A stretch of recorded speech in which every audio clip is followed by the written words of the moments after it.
کہ ہر مسلمان مرد عورت کو چاہیے کہ اس کے والدین چاہے جوان ہوں، چاہے ادھیڑ عمر کے ہوں، اور چاہے بوڑھے اور کمزور ہو گئے ہوں، ہر صورت میں اولاد کے واسطے اللہ تعالیٰ کا یہ حکم ہے کہ وہ اپنے والدین کا احترام کریں، ان کا ادب کریں، ان کا اکرام کریں اور ان کے ساتھ اچھا سلوک کریں۔ وَقَضَىٰ رَبُّكَ أَلَّا تَعْبُدُوا إِلَّا إِيَّاهُ وَبِالْوَالِدَيْنِ إِحْسَانًا۔ اللہ تعالیٰ نے والدین کے ساتھ اچھا سلوک کرنے کا حکم دیا ہے، تو یہ حکم تو اللہ تعالیٰ نے عام دے دیا ہے۔ اس کے بعد جب کوئی مسلمان اپنے والدین میں سے دونوں کو یا ان میں سے کسی ایک کو بڑھاپے کی حالت میں پائے کہ اس کے والد والدہ دونوں بوڑھے ہو گئے یا کسی ایک کا انتقال ہو گیا ہے، دوسرا زندہ ہے مگر وہ بھی ضعیف اور کمزور ہو چکا ہے، بوڑھا ہو گیا ہے، اس حالت میں اولاد ان کو پائے تو اللہ پاک نے ان کے واسطے 5 حکم دیے۔ اولاد کو چاہیے کہ اللہ تعالیٰ کے ان 5 احکام پر عمل کرے اور اپنے والدین کا صحیح حق ادا کرنے کا اہتمام کرے۔ وجہ یہ ہے کہ بڑھاپے میں ماں باپ بعض دفعہ بیمار بھی ہو جاتے ہیں، اکثر و بیشتر کمزور ہو جاتے ہیں، خدمت کے محتاج ہوتے ہیں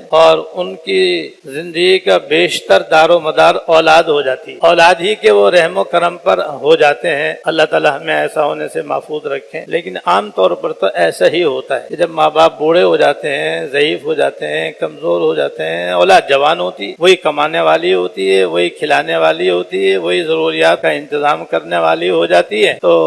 ایسی صورت میں بعض دفعہ ماں باپ کی خدمت اور ان کی ضروریات کا انتظام، ان کے ساتھ اچھا سلوک، ان کی خدمت اور ان کی دلجوئی اولاد کے لیے مشکل ہوتی ہے۔ لہذا باوجود مشکل ہونے کے اللہ تعالیٰ نے یہ 5 حکم دیے کہ چاہے مشکل ہو یا نہ ہو، اولاد کو چاہیے کہ اللہ تعالیٰ نے جو یہ 5 حکم ان آیات میں دیے ہیں ان کو بجا لائے۔ جس میں سے پہلا حکم یہ دیا ہے کہ اولاد کو چاہیے کہ اپنی طرف سے وَلَا تَقُل لَّهُمَا اُفٍّ، یہ پہلا حکم ہے، وَلَا تَقُل لَّهُمَا اُفٍّ، کہ اولاد کو چاہیے کہ اپنی جانب سے ادنا، کم سے کم تر، معمولی سے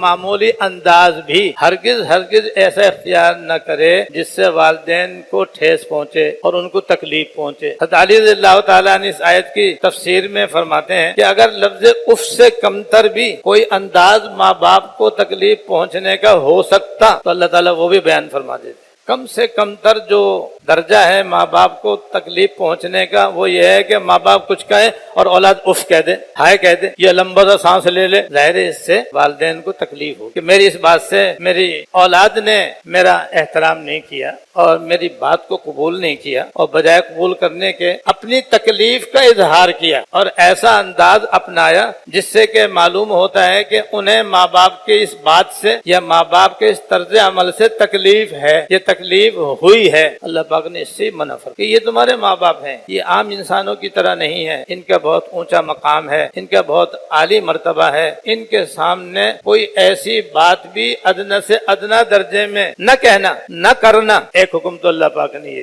معلوم ہوا کہ اپنے قول سے، اپنے فعل سے، اپنے کسی طرز عمل سے، زبان سے یا اعضاء و جوارح سے کوئی ایسا انداز بھی اولاد ماں باپ کے سامنے اختیار نہ کرے جس سے انہیں تکلیف پہنچے یا تکلیف پہنچنے کا اندیشہ ہو۔